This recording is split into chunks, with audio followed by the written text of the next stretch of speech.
Sabi niya po sa amin, ayaw niya pong maging broken family tayo. Dami pong namamatay. Gusto bahin pa rin ng babae lang. Pag hindi ng babae, magsasabog. Birthday ko nung October 13, hindi mo man lang kami napuntahan. Ang grupo ng mga kabataan ay isa sa mga itinuturing na nangangailangan ng espesyal na proteksyon sa komunidad. Sila rin ay higit na binibigyang suporta ng pamahalaan upang mapangalagaan ang kanilang karapatan.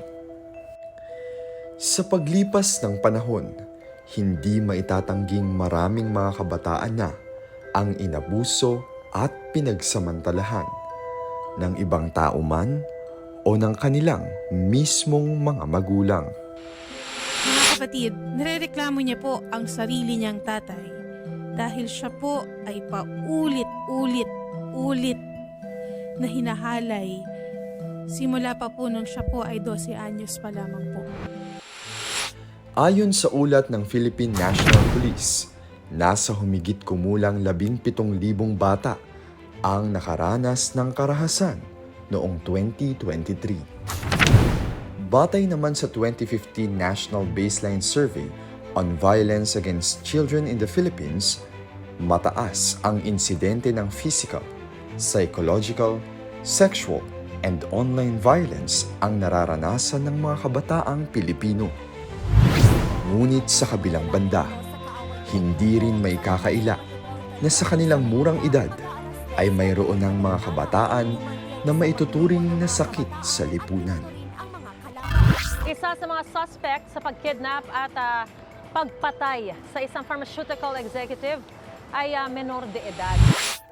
Sa datos mula sa PNP, karamihan sa mga nakatalang krimen mula sa mga kabataan ay nasa edad 12 hanggang 17 anyos. Kadalasan, sila ay sangkot sa mga kaso ng pagnanakaw, rape, pang-hold up at drug-related offenses. Ang media ay isa sa mga may kapangyarihan at obligasyon na magbigay alam sa mga mamamayan ukol sa mga issue sa bayan. Iba't ibang tinig, iba't ibang balita, iba't ibang unos, iba't ibang pagkakataon. Sari-saring kaganapan na ang naisahimpapawid ng mga mamamahayag. At ito ay nasubaybayan ng maraming Pilipino. Kasabay ng paglago ng makabagong teknolohiya, mas lumalawak na ang natutunton ng impormasyong ibinabalita ng mga journal. Hindi na rin tayo nakakulong sa tradisyonal na media, gaya ng dyaryo, radyo, at telebisyon.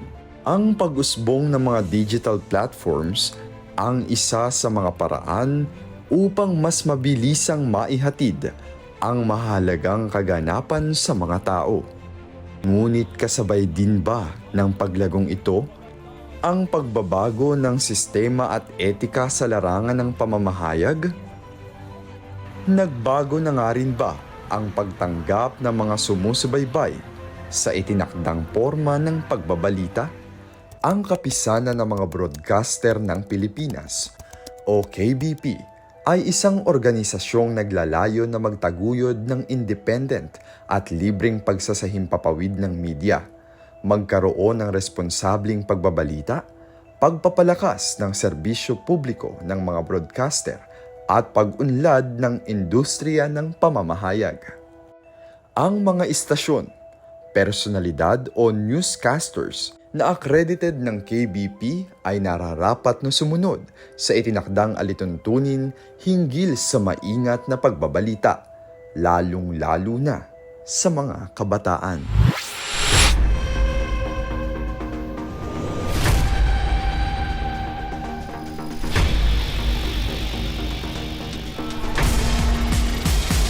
Listen, look, and listen, and learn. Tumahimik ka! Dumi-dumi mo! Sundalo ako, takapagligtas sa Pilipinas.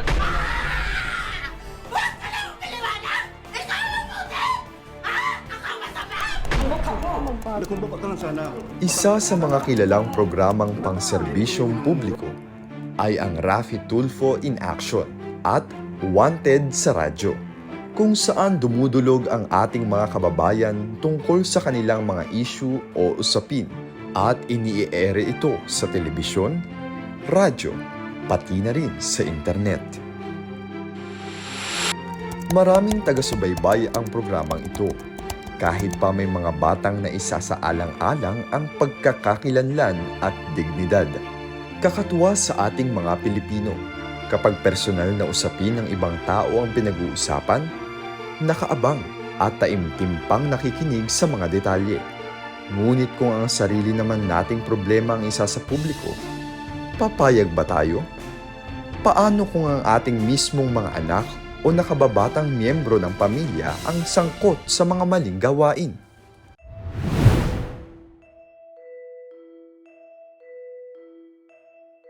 Hindi na. Bakit? Kasi unang-una, yung anak ko kawawa, tas kahihiyan niya.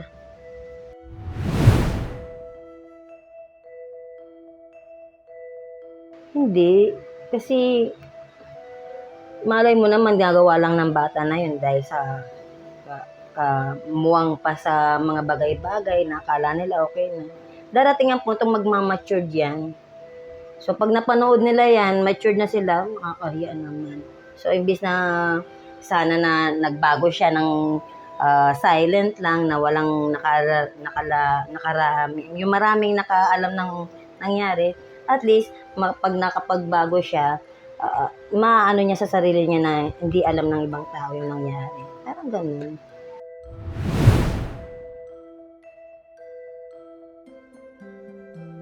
Hindi ako papayag na yung anak ko ay madawit sa ganyang sitwasyon. At hindi rin ako papayag na yung anak ko ay mapapanood sa TV o mapapakinggan sa radyo.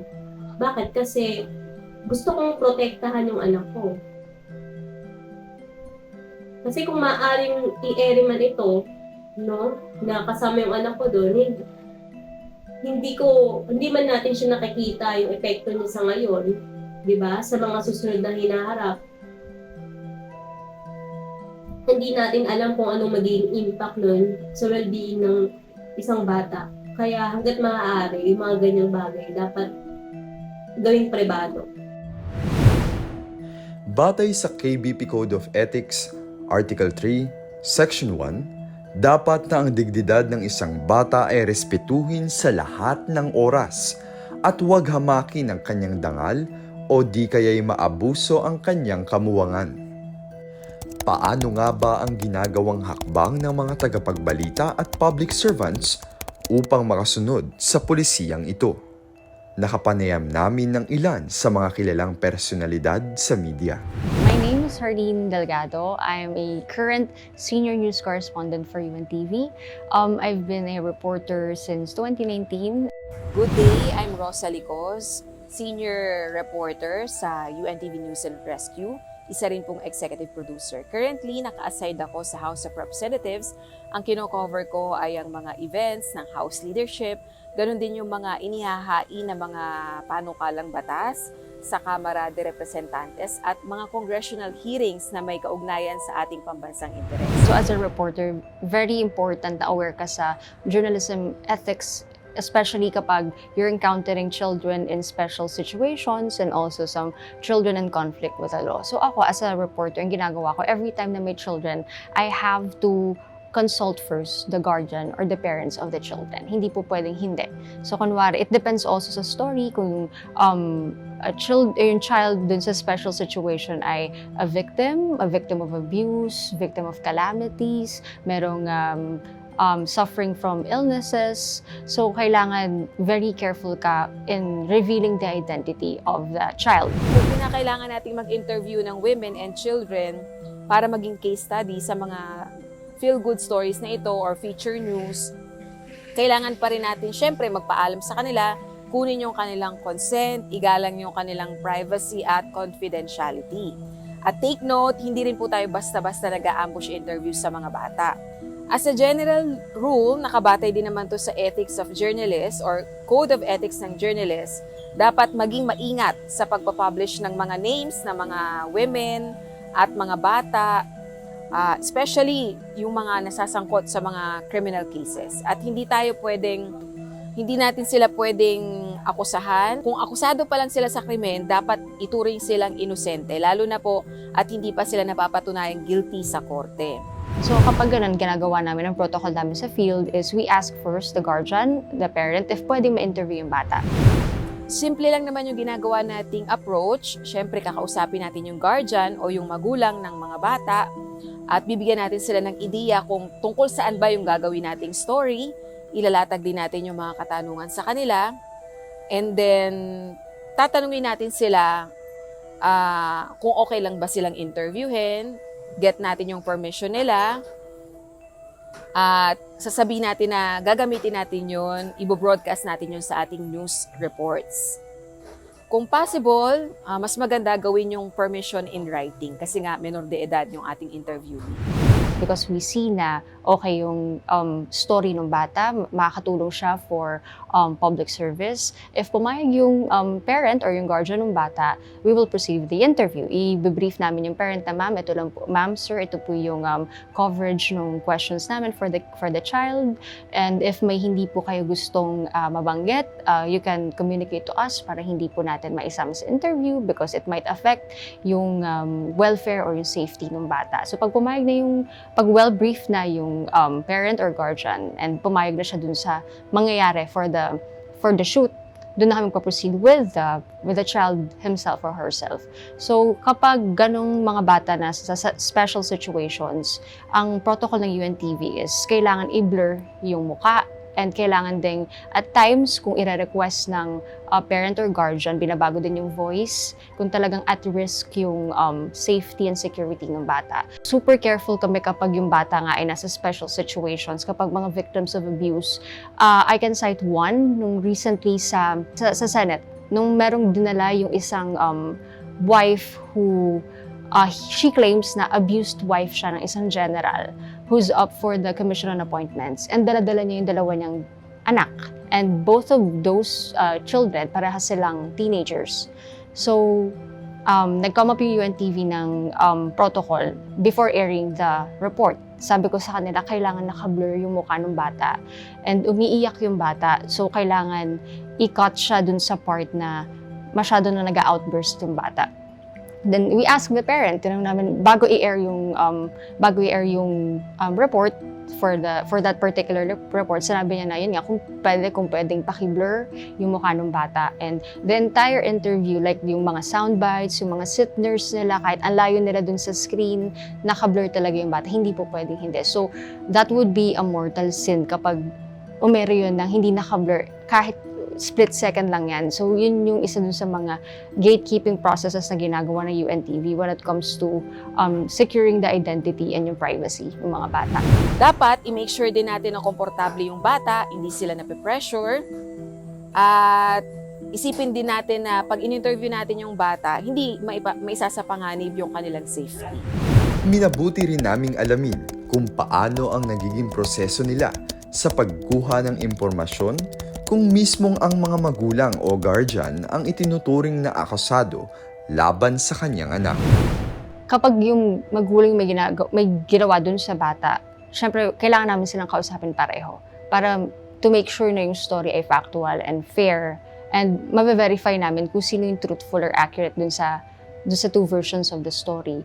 And then we will consult sa mga either dun sa, kasi kapag ganyan mga in conflict with the law yan, or yun nga mga abused, may history of abuses yung mga bata. Kapag ganyan, we also ask yung mga government officials na nandun sa specific na lugar and kung sino yung merong jurisdiction sa kanila. If okay na po ba ma-interview yung bata or nag-undergo ba siya ng psychotherapy, kung hindi po pwede, then we will differ. I will consult with ang ginagawa namin, ako as a reporter, kinoconsult ko yung office na nilalatag ko sa kanila isa-isa yung sitwasyon. Yung bata, inabuso ng magulang, yung magulang gusto magpa-interview, yung bata, hindi parang ina-assail yung sinasabi ng magulang niya, and nagsabi na yung DSWD o yung DOJ na hindi po pwedeng ma-interview yung bata kasi very sensitive para dun sa safety ng bata kapag in-interview siya. So pag ganun, doon kami nagkakaroon ng editorial process sa UNTV kung i-air yung story o kailangan mo na siyang i-hold back for the media. Sa kabilang banda, maaari pa rin namang maipakita ang mukha at pangalan ng isang bata kung ang balita ay nasa ilalim ng soft news o mga ulat na hindi nakatuon sa malaking issue o krisis. I remember nag-cover ako 2019 about dito sa small park na ginawa ng MMDA na maging kid-friendly siya, maging children-friendly yung mga daan at kalsada para turuan sila about road signs habang bata pa lang sila. So may time na nag-approach ako dun sa mga magulang na if pwede silang interviewin or pwede silang kuhanan habang tumatawid sila ng daan, habang tinuturuan sila ng mga stop signs. And may mga times na yung mga bata pa yung lalapit sa'yo na magsasalita sa mic. So kapag ganun, yan, okay sa UNTV yun, wala naman kami masyadong restrictions. Basta pumayag yung magulang and yun nga, hindi naman mako-compromise yung right to privacy and confidentiality and yung safety and security ng bata doon sa story. At para mas mabigyan pa tayo ng giya kung paanong napapangalagaan ang kapakanan ng mga kabataan, nakapanayam namin ang Movie and Television Review and Classification Board o MTRCB na siyang katuwang din ng KBP sa pagpapanatili ng kaayusan sa mga programang maaaring mapanood ng mga bata. Allow me to introduce myself. I'm Yayi Tobe. I'm the Public Relations Officer of the MTRCB. I work under the Office of the Chairperson, closely with Chair Lala Soto. Paano nga ba sinusuri ng MTRCB ang mga palabas sa telebisyon? At paano sila makasisigurado na hindi ito makasasama sa mga kabataang manonood? So, whenever the board does their reviews, mahalaga na nare-review nila from start to finish kasi yung pagbago ng character development, it's looked into the story in its entirety. So, sometimes we get complaints sa MTRCB saying na, naku, yung, kunwari lang, Black Rider, puro violence na. But, whenever the board does their review, merong redeeming value na tinatawag. So, nagbabago ba yung mga karakter towards value protection? May storya bang kapupulutan? Ganon nila ina-approach. And we always remind the viewers or the complainants that nag-exist yung rating system. Hindi naman siya general patronage hindi siya general audience na kahit bata unsupervised pa na manood. Kaya napapansin nyo yung may mga mas adult na themes, may mga language na may mga pagmumura, it is parental guidance and above. Kasi kailangan i-guide ng parents, and this is our reality in the Philippines, diba? Na parang hindi naman perfect world din na we always shield na parang sa mga bata hindi na pwedeng makita yung medyo adult themes. Pero ang mahalaga is that somebody, a supervising adult, is able to rear them and make them understand na kapag they are exposed to materials that are will have a detriment on their well-being, dapat somebody is there to guide them, and that's the parents and the guardians. We must also keep in mind that the board's obligation as mandated by law is to safeguard yung values, Filipino values natin, without negating yung vital roles and services that the motion picture and TV industry render to the community. Kasi nga naman, mahalaga din naman ang media sa atin kasi it's a source of information, especially news. But even if we have freedom of expression enshrined sa ating constitution, no freedom is absolute. Ibig sabihin, pinapangahalagaan din ng state yung mga values and yung safety ng children. Diba sa mga batas may hierarchy din naman ang mga importansya we have so many laws protecting children. So ano ba sinasabi ng batas according to the NCCT Republic Act number 8370 or Children's Television Act of 1997. You can look into this as well para mas maging fruitful yung research nyo.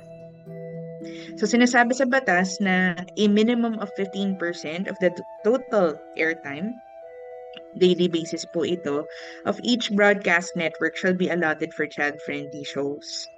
So, ayun po yan. Also, every broadcast network, meaning TV, is required by law to allot at least 15% of its daily total airtime for children's programs, and dapat mag-submit po sila ng compliance report sa council. Inalam din namin kung mayroon pa rin bang mga nakakalusot na paglabag sa Broadcast Code of Ethics na dapat sundin ng mga estasyon. Kahit na may ahensya na ng gobyerno, nakatulong ang KBP sa pagbabantay ng mga programa sa telebisyon at radyo. So sa dami-dami ng ni-review ng board, 30 board members lang po sila. They come into the office every day. It is impossible for them to review all materials. Especially for TV programs. Imagine niyo kung how many channels pati sa cable. So we do post-monitoring. Dito pumapasok yung citizen participation kapag nagre-reklamo yung mga tao or nagre-report sa MTRCB. We can always post-monitor. Merong discussion si BM Ali before regarding imitable behavior. Ang sinasabi nga dito, ang mga bata, they're most prone to influence, especially with media, di ba? They can pick up languages even, di ba? But parental supervision is required kasi in the eyes of a kid, tama lahat na nakikita nila. Wala pa silang discernment. So imagine if they watch an Iron Man movie na gumanyan lang, mag-stop sign lang siya, tapos punta siya sa middle of the street, hindi niya alam kung titigil yung kotse or not kasi yung napanood niya, tumigil. What if nasagasaan? So, yun yung mga ini-explain namin sa magulang na mahalaga yung gampanin nila. We can only do so much by reviewing and classifying and empowering them, but the community has to take action. Even kayo as broadcast students, ang laki-laki ng role nyo when it comes to producing content and getting the right messages out. The KNC Show will teach us while we grow. Sa tulong ng ating Diyos Ama, isipan ay magliliwanag na.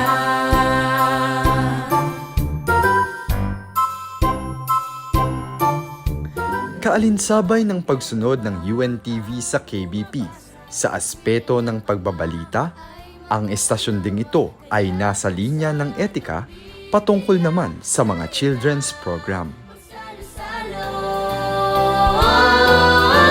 The KNC Show will teach us while we grow. Sa tulong ng ating Diyos Ama, isipan ay magliliwanag na. Ang KNC Show po ay panukala ni Brother Eli at ng ating Kuya Daniel na ang layunin po ay ipromote ang good values mula sa Biblia. Napansin nga po ng ating mga mangangaral, ang panahon ay talaga pong mapanganib. Exposed po tayo sa paligid na maaaring makasira ng pag-uugali at ng ating pagkatao. Kaya dito po sa KNC o KNC Show, bata pa lang ay sinisikap natin silang maturuan ng mga aral ng Panginoon upang sila po ay lumaking may takot sa Diyos, maging masunurin sa kautusan, at hindi maging problema ng lipunan. Lahat po ng lessons or topics natin sa KNC Show ay talaga naman pong kapaki-pakinabang. Para kanino? Hindi lang po sa mga bata, kundi sa lahat ng mga nakikinig at mga manonood po natin. At kapag natutuhan at in-apply natin ang good values mula sa Bible, tiyak po na mapapabuti tayo. At ang mga kabataang ito ay magiging pag-asa ng bayan na kakikitaan ng pag-ibig na itinuturo ng ating Kuya Daniel, ng ating mga mangangaral sa pangunguna ng ating Panginoong Hesukristo. Paano nga ba nakikipag-ugnayan ng MTRCB sa KBP? Kapag may mga complaints na dumarating, aside from calling on the respondents and the complainants, nagtatawag din po tayo na subject matter experts from different government agencies and the kapisanan ng broadcaster ng Pilipinas. Bilang mga estudyante na nagnanais maging parte ng industriya sa darating na panahon, narito ang ilang paalala na dapat nating baunin mula sa mga nakapanayam naming dalubhasa na sa mundo ng media. Very important na maging sensitive tayo to children's rights. Kasi children's rights is very important kahit it's part of the fundamental rights of the country. And alam naman natin ng mga bata, I mean, I know it sounds cliche, pero sila yung pag-asa ng bayan. So, kung hindi natin sila papahalagahan ngayon, ano na lang yung sinasabi natin for our future? So, yung enriching and protecting their rights, it's like also enriching and protecting our future. So, very important na lahat ng news programs, hindi lang sa UNTV, across all networks, kailangan nilang i-uphold yung best interest ng mga bata. Hindi lang para sa sarili nilang to gain interest ng specific, kung ano man yung mga biases ng mga news networks. But it's the legal and the moral thing to do to uphold their rights. Malaking gampanin nyo kasi kayo yung next breed of content creators, whether it be through the traditional broadcasting, TV and cinemas, or even digital, no? So, mahalaga na we really do appreciate kaming mga nasa government that you're taking interest in understanding what our fundamental roles are, what laws protect the children, kasi po kayo yung susunod na magpo-produce ng content, and what content produced out there, yun din po yung patronize ng ating madlang people, ng ating viewers. And it's not enough for us to just entertain. No, the broadcasters are given airwaves not just to entertain, but as content providers, dapat pinoprotect din natin. We also look into the holistic well-being of our viewers. Kasi at the end of the day, kahit ako from the government, I too am a citizen of this country. So dapat the state provides a guarantee na maaalagaan natin yung ating mga kabataan, which are the most vulnerable sectors. Kabataan ang pag-asa ng bayan. Ika ni Gat Jose Rizal. Ang malaking puwersa ng pag-unlad ng ating bansa ay nasa kamay ng mga kabataan. Subalit paano na lamang kung ang mga tagapagbalita ang siya rin mismong pumipigil sa paglago at pag-asenso ng mga kabataan? Paano natin ipagkakatiwala sa kabataan ang kinabukasan kung hinahayaan nating mahirati sila sa mga material na hindi kapupulutan ng aral? Paano natin makakamit ang pagiging pag-asa ng bayan kung tayo mismo ay tumataliwas sa etikang dapat nating mataglay? Ang paghahatid ng balita ay hindi lamang propesyon, kundi isa ring obligasyon sa lipunan. Kung ang kabataan ay maiingatan sa aspeto man ng pagbabalita o programang isinasahimpapawid, tiyak na sasalamin ito sa matiwasay at mayabong na komunidad para sa lahat. Simulang pahalagahan ang karapatan at kapakanan ng mga kabataan.